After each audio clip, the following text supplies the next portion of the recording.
Well, it's noon here in Ventnor City, New Jersey, and Washington, D.C., and this is news that you can use from CarEdge for Wednesday, September 13th, with your host, me, Ray, and, well, my son, who's apparently to my left, Zach. How are you today, handsome?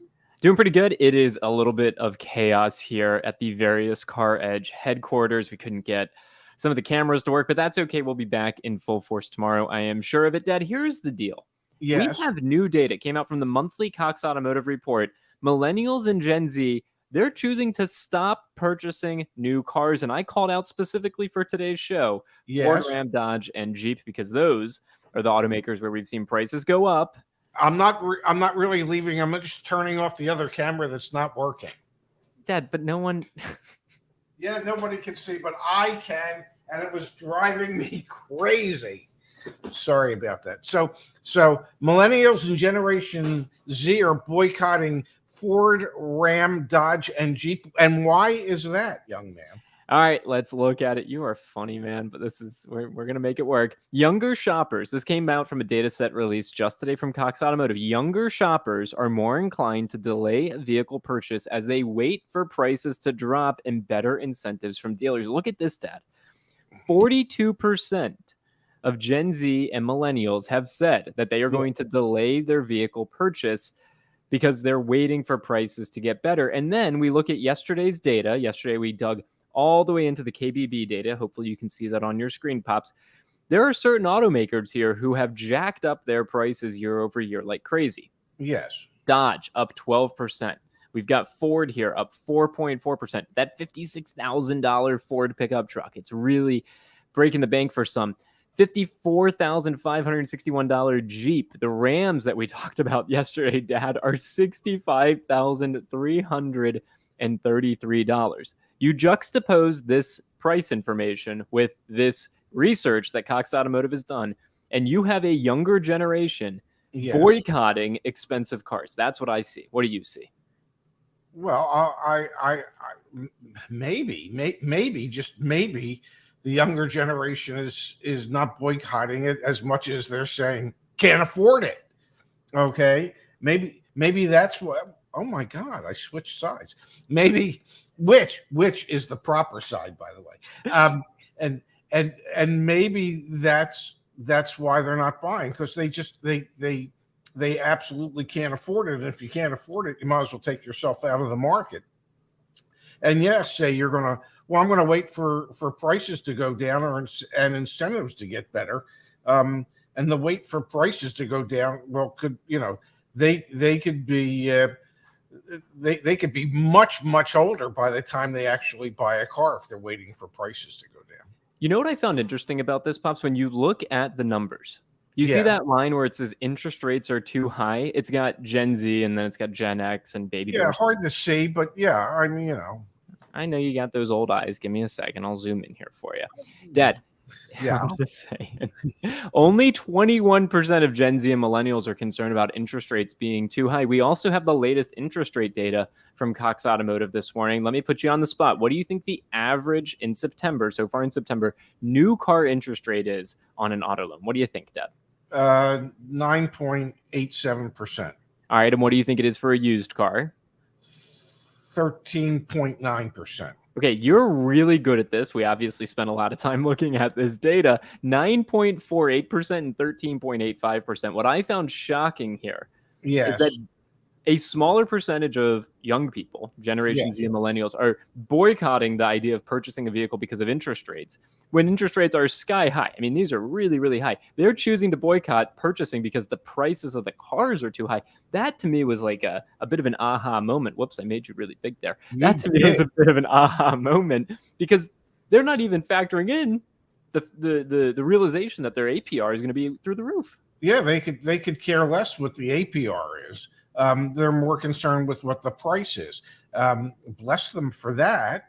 But what we don't understand from this data is when they say, well, the price is too high, the old car salesperson in me jumps up and says, well, how much too high?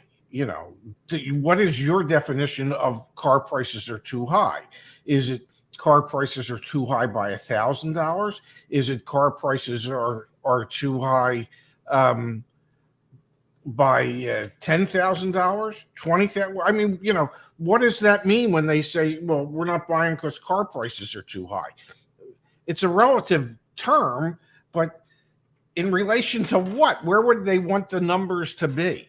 Dad, Cox Automotive, fortunately, actually did some research on this as well. I know, right? Okay. So what you're seeing on the screen here, I'll read this full slide out because it's a lot of information. And again, this just came out today. So this is brand spanking new. The slide title, new vehicle prices exceed the max amount average shoppers are willing to pay. However, variance in used vehicle affordability shows low-income shoppers pushed to buy here, pay here prices. Yeesh. The questions that were asked here, Dad, it's down in the very bottom. It's very tiny on the screen, so I'll read that out. The question that was asked is, what is the highest price you would be willing to pay for a vehicle? Okay. Well, thank you for that. Yeah, no, it's really, really good that they asked this question. Yes. The maximum price for households with over $75,000 in income, $48,676. $47,355 is the maximum they're willing to pay. Well, the average transaction price for a new car is $48,676. So the data already shows, and the maximum price for Generation X and baby boomers was even lower. It was at $45,372. So there's already a gap there. Did I freeze? Or we both froze? What happened? Dad. What? You're there. Okay. Well, you froze. I couldn't hear what you were saying. I'm sorry. So this is going to be an interesting dynamic for those of you that have been with us all summer. I was living at my dad's, and so we were able to navigate these various technical hurdles because we were side by side. But now, and we will let the drama out on the table, my dad is unwilling to move from his condo that has poor internet reception. Yet we are going to have experiences like these for months to come. Shall be very interesting. What are you suggesting? I need to move to Washington? I'm not saying you got to move to Washington. You just got to get better internet, Dad. Well, I can't figure that out. Back to the data. Well, okay, and I don't know why it's not working. It's I only have 2 devices hooked up to it at the moment. Just saying. Back to the data, Dad. Evidently, why did it work when you were here and it's not working when you're not? The data shows a true discrepancy between what people are willing to pay and what the average transaction prices are. Over on the used car side of things, it is quite fascinating, Dad. The maximum folks are willing to pay is higher than the average transaction prices for used cars right now. That, though, becomes a different story when you look at household income under $35,000 a year. The maximum they're willing to pay is $20,686, which seems like an awful lot, but there obviously are not that many options at that price point. Can I say 2 things? Sorry, you're breaking up there. What was that? I can't pull your leg like that. I can't pull. Okay, say something. But put that screen back up. Okay.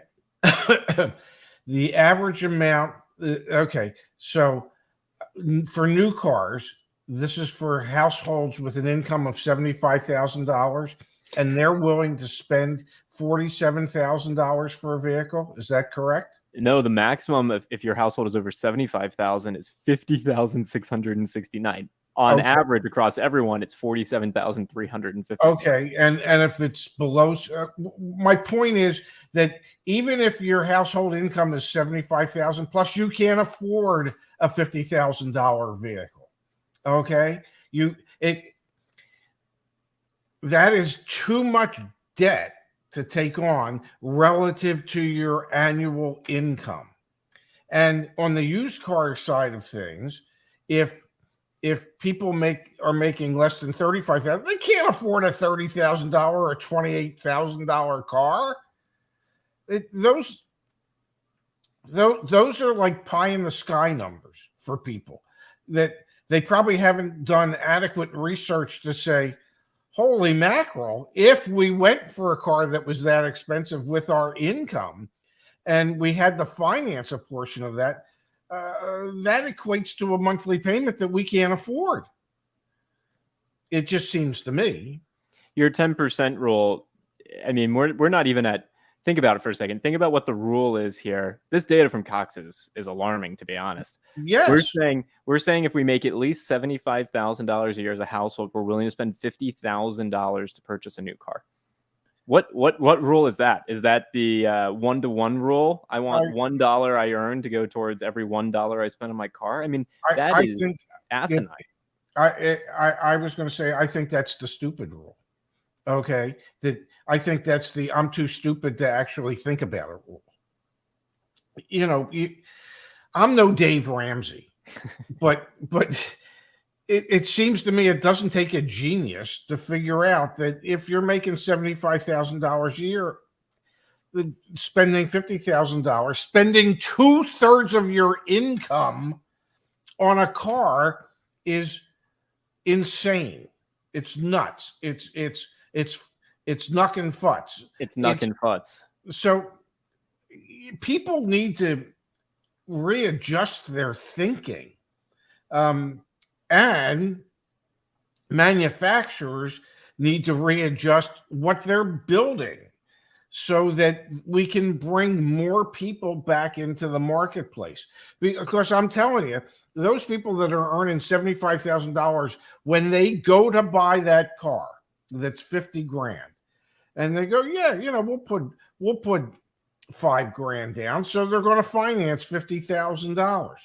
Well, they're gonna poop their pants when the guy comes back and says, okay, your payment for 72 months is only $1,112 a month. They're gonna go, what? It's not gonna work. And then, Dad, I think you're spot on. It is the automakers, because it seems like we're actually at a bit of a tipping point if you consider 42%. So 4 out of 10 in market young people, yes, Gen Z or millennials, are saying, I am not going to purchase that car because it's too expensive. That is the primary driver. You can look over to the right, leading reasons for delaying purchase. This is what's super interesting here, Dad. For young people, again, Gen Z and millennials, 34% of them said because prices are too high. When we look at the Generation X and baby boomers, it was waiting for a better deal / special incentive. No matter how you slice it and dice it, Dad, it seems like we are finally at a little bit of a tipping point where people are realizing, I can't afford these things. It just does not make sense. It's asinine that it takes 2/3 of your annual income to justify it, because that's what we're seeing. But that's where it seems we are. Yeah, I seem to recall one of the stats was that it now takes almost 43 weeks of your annual income to pay for a car. You know, that's just, people need to readjust their thinking. Manufacturers need to readjust their thinking. Banks need to readjust their thinking.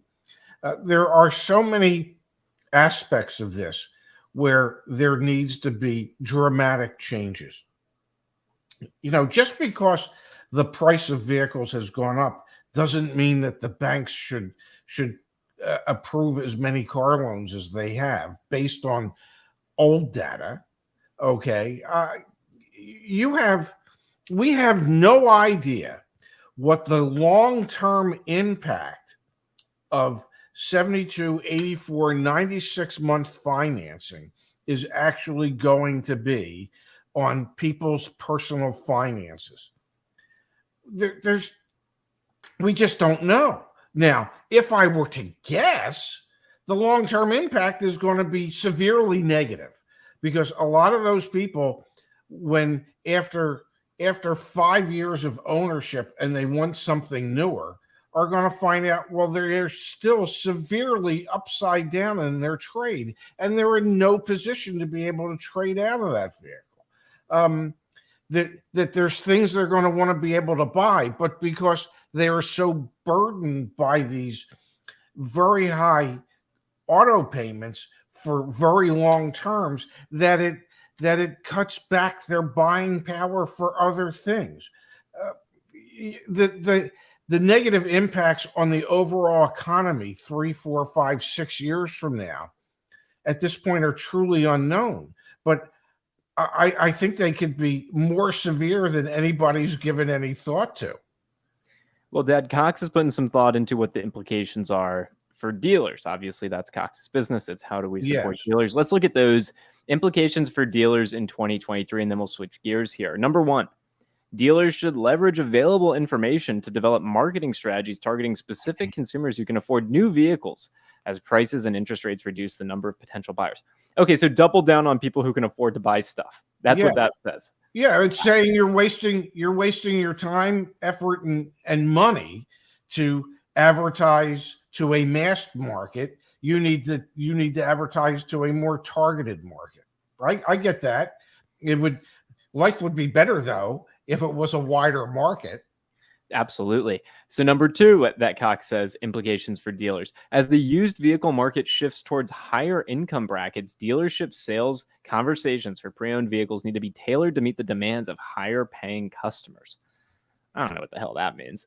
Again, we just have more affluent buyers because they're the only ones in the market. What that means is that a typical salesperson in a typical mass market store that doesn't necessarily have a tremendous amount of verbal skills when it comes to talking to higher qualified customers has to improve on their craft. Number three, dealers must continue to engage younger shoppers with promotional incentives with the long-term goal of securing customers with higher lifetime value. Well, that seems counterintuitive to number one. Also, they have to have affordable vehicles to sell, which I don't know if they do. And number four, dealers must prepare their sales staffs to speak to all technical capabilities of these new technologies as they become a larger part of the sales conversation. Inexplicably, in all this incredible data that really speaks to the lack of affordability in the car market, there's this one slide about how young people want to have digital keys.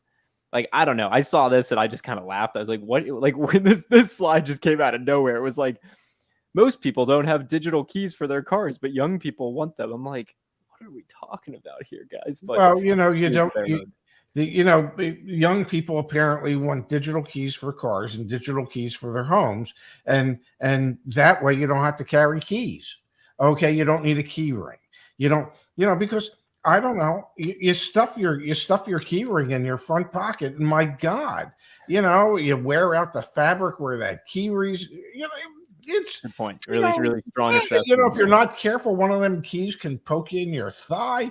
It is just do away with keys. Damn it. I get that one. So that's a platform we can all get behind. Dad, we're gonna switch gears here. We have the latest data from Black Book. If I could say one thing, that an award-winning politician at some point will say 2 digital keys in every pocket. Yeah. I think you're onto something. That'll be the next Ford chief marketing their slogan. Officer. Yeah. 2 chickens in every pot, 2 digital keys in every pocket. 2 digital keys in every pocket. Before we switch gears, we're going to talk about the Black Book data. I want to make everyone aware of a new initiative we have at CarEdge. If you are, it could be a person or a dealer. If you're a dealer out there, CarEdge.com/reseller. Our vehicle service contracts, the extended warranties, we are now partnering with dealers or even individuals. If you want to resell the vehicle service contracts that we have, there's a way for you to make money by referring your friends to CarEdge, CarEdge.com/reseller. Go check that out. Now, yes, the market insights from Black Book, Dad, are very interesting. We had another week of downward pressure on wholesale used car pricing. Despite depreciation slowing compared to the prior week, the weekly declines are still above seasonal movements. A 0.75 decline in wholesale values just this past week over at the Black Book, from the Black Book Market Insights. We continue to see downward pressure on used car prices on the wholesale side. The retail side, still not so much. And inexplicably, Dad, we have trade-in values, or the offers that we see back on CarEdge.com/sell, going through the roof. Yes. Like, CarMax offers are really high. Carvana offers are really high. Car Guru, I don't understand what's going on in the wholesale used car market right now. Because it seems as if wholesale values that are being paid for these vehicles as the auctions are declining, at least according to Black Book. And Black Book, when they come up with their statistics, they base their statistics on 95% of all the wholesale vehicle transactions out there. So they can prove conclusively that what dealers are paying is going down. We don't see any of that. We see a little bit, not a lot, but very little on the very retail little side. on the retail side, and yet we see, like CarMax and some of these others actually dramatically escalating the values that they're placing on some vehicles out there when we plug vehicles into our sell feature. Look at this new one, Dad. I had another one from Carvana, and I posted this online. Folks, please do 60 seconds of research before selling or trading your car in. Carvana offer on a 2019 Acura MDX with 69,000 miles here in Washington, D.C. was $16,283. Plugged it into our website for free. CarMax offer $24,400. That's wild. That's $8,117 difference. That's insanity, man. That's absolute insanity. That you like what's going on in the used car market doesn't make any sense because the Cox Automotive data also shows that wholesale prices haven't declined as much as the Black Book data.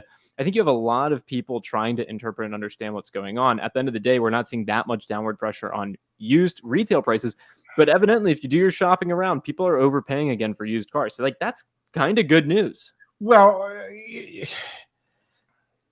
CarMax, if they buy that car for $24,000, what are they going to sell it for? 26, 26.9, 26.5. Carvana, if they buy it for 16.3, what are they going to sell it for? 26.5? I don't think so. Or maybe they are, and that's why suddenly their profit per used car sold, their retail profit per used car sold, is so much higher than everybody else's. But my suspicion would be well, why would anybody sell it to them for $8,000 less than they could sell it to CarMax for? They're doing a huge, I don't know if you've seen the ads yet, Dad, but there's a huge marketing campaign right now from Carvana about selling your car to Carvana. Like I'm seeing the ads everywhere. And then I'm trying to do this marketing campaign of saying, don't just fall prey to that. Do a little bit of research, do a little bit of homework. It's 100% free to get competitive offers. And you see the disparity. One company thinks that used cars are not worth a lot. Another company thinks that used cars are worth a lot. Cox Automotive shows wholesale prices kind of steady. Black Book shows wholesale prices falling through the floor. I don't know what the hell's going on, but at least do your research and make the most money you can possible. Well, the one thing I do know that's going on is if CarMax is paying that much more than everybody else, you as the consumer are paying a real premium to purchase a car from CarMax in their negotiation-free selling techniques.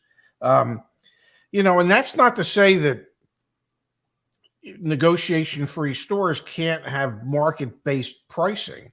But CarMax seems to be playing on the concept that we have spent 30 years convincing people that we have a better way for them to buy a car and a better experience for them. And they're willing to pay a little more for that. That they now figure, well, we can get them to really pay too much for it. And that doesn't have to be the case. You can have a pre-negotiated price that's more reflective on what the market is than perhaps what CarMax might offer at this moment on some vehicles.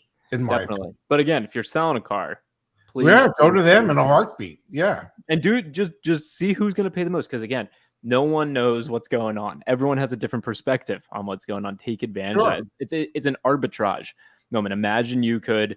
I mean, hell, we just got back here into the city, Dad, and I saw cars for sale. Like people had signs up in their cars, like call this number, car for sale. And I'm scratching my head. I'm like, maybe I should buy one of these cars. And then I just flip it through our sell feature to one of the dealers who wants to. I mean, it kind of feels a little bit like that again, just a little bit, not a lot of it, but enough to make me perk up and get interested. I do have to ask you a question. I'm all ears. Would I be happy if I wintered in DC? No, you totally wouldn't. No. 100%. Okay. You're a curmudgeon. You'd be a curmudgeon. I'm not a curmudgeon. curmudgeon. I said curmudgeon. Excuse me. Is it curmudgeon or curmudgeon? I'm not either way. I'm not. Okay, but okay, maybe I am. But I miss you already, and I can already see that technically speaking, this nonsense works better when we're side by side, literally side by side, as opposed to side by side through the magic of TV or whatever this is. So, I mean, are there places in DC that I would find comfortable enough that I would be near? You froze. We both froze. Yeah. Oh my gosh. Yeah. Are there places in DC that I would feel comfortable being able to walk to the restaurants or the food store or whatever and be able to walk to wherever your office would be if you have one? Think of it. Well, let's talk about it offline. Dad, we do have from Lumber Jeff here. Come up to Wisconsin for winter, Ray. You'll learn to love springtime with a new passion. Why would I want to do that? No. That I wouldn't be closer to my son that way. Okay. Oh, Dad, I used the correct pronunciation. Curmudgeon. Curmudgeon. Yeah, I had it right. Okay. A bad-tempered person, especially an old one. Yeah, that's my dad. Yeah. I'm right, oh my God, I'm ill-tempered? Can I show you something cool? Please, I wish you would. All right, so we've got a few of our community members who are GIS, which is the exact thing that your daughter studied in college, GIS professionals. We've been sharing our data with them, and they've been coming up with these really interesting maps. So I'm going to put this on the screen. We've got a few folks. Colin is the one who I'll shout out here. Dad, this is F-150 data. Yes. New Ford F-150s nationwide, and it's showing you average days on market in every single state. So would you look at this? You've got 106 days on market as the average days on market in Illinois, 105 days over there in Nevada. But then look at states like New Mexico or Texas, only 69 days, 71 days, 68 days here in Mississippi. Pretty cool information that Colin was able to pull up here. And then we have, Dad, the average asking price, dealer asking price for those F-150s broken down by every state. So look at this. This is also really interesting. Colorado. The average asking price in Colorado is almost $70,000 for an F-150. Oh my goodness gracious. That is insanity. And then in Michigan, where there's a bit of a hotspot and an oversupply, we've got $58,000, a $10,000 difference. So are you suggesting that if you happen to live in Colorado and you want an F-150, it might be worth your while to, I don't know, schlep over to Michigan and pick it up at a Ford dealer there? Could very well, Dad. Could very well. The other thing that Colin looked at, let me pull it up on the screen here, is this is going to be the average discount from MSRP on F-150s by state. So this also starts to show you what's going on here. So in Colorado, dealers are actually still charging at MSRP or a little bit above it. That says minus $191. That means in Colorado, dealers are charging $191 above, or their asking price is $191 above. Yeah, is it their asking price or their selling price? Their selling price. Okay. But then look at some other states. That in Michigan, $6,604 off of MSRP is the average selling price of a Ford F-150. This data is so cool. Come on, man. If you live in Colorado and you want a Ford F-150, I'm just guessing that it's not all that expensive to fly from, say, Denver to Detroit. Okay. And even if it was one way, it was $500. If you could end up saving $10,000, $12,000, $15,000, you'd be a fool not to make that $500 investment in an airplane ticket. Oh my goodness. We are working on ways to get this data into more people's hands. If you find the map stuff interesting, please leave a comment in the chat. Again, Colin is working on it. We've got a few other community members who are starting to get involved as well. If you find this interesting, please let us know in the chat so that we can continue to build momentum around it and justify continuing to work on it. I find it to be fascinating. Well, since I don't know how to use the chat, let me just say, I find it interesting, and I think we should pursue this in any way that we can. It is, look at that, flights from Detroit to Denver, or Denver to Detroit, $63. $63. Okay. Is that Frontier though? Is that Frontier? Well, if it is, don't do it. But here's what we need to do. We need to find a trusted Ford dealer in Michigan with pre-negotiated prices for our dear friends in Colorado, so that we can it's kind of like swiping right. They could find each other. What can we call it? You wouldn't call it Tinder, but All good. We're actually launching next week our pre-negotiated Ford pricing with nationwide delivery with one of our dealer partners, so stay tuned for that. Here's another map that Colin put together. So here are the actual hotspots. You can see them. You can see the exact cities where the hotspots are. So when we come down here, there's obviously a hotspot in Denver there. You've got the Detroit hotspot, the Chicago hotspot, Dallas and Fort Worth, Houston and Phoenix. It's pretty damn cool. What we're working on would be that you could actually dig into this data even more. And how incredible would it be, Dad, to use these types of maps to visualize things, but then identify the vehicles that you want to go try and make a deal on? Okay, I've got a name for it. We could call it Car Harmony. You're funny, man. Oh, this could be big. This could be huge. Car Harmony. Yeah, can we just stick with what we currently have? Let's keep doing what we currently have better. What? Okay, whatever. Okay, put Car Harmony on the back burner. Car Harmony's on the back burner. You trust me here. It's on the back burner. We got it on the back burner. I have another show to do in 13 minutes. Yeah, and your camera's not working, so I gotta help you out, man. Yeah. Okay. Yeah. Well, I don't know what to tell you. You're miles away from me, buddy. All right, well, let's talk after the show, Dad. We'll help you out with some more stuff. That being said, we'll be back here tomorrow, Thursday, September 14th. Yes. Please tune in at 9 a.m. Pacific, 12 p.m. Eastern. I'll be in my new office / studio, so looking forward to seeing you there, Pops. Oh, my gosh. Will you give me a tour? Yeah, I'll give you a tour. This is our guest bedroom at our house. No, I mean a tour at your new office. Yes. Yeah. Oh, I can't wait. Terrific. Well, then I look forward to seeing everybody back here along with Zach tomorrow at noon Eastern, 9 Pacific, 8 a.m. in Anchorage, 6 a.m. in Honolulu. And I did forget about our dear friends in Manila. It'll be midnight in Manila, ladies and gentlemen, when we're back here to spend some more time with you tomorrow. Thank you, Pops. Talk soon. Thank you, handsome.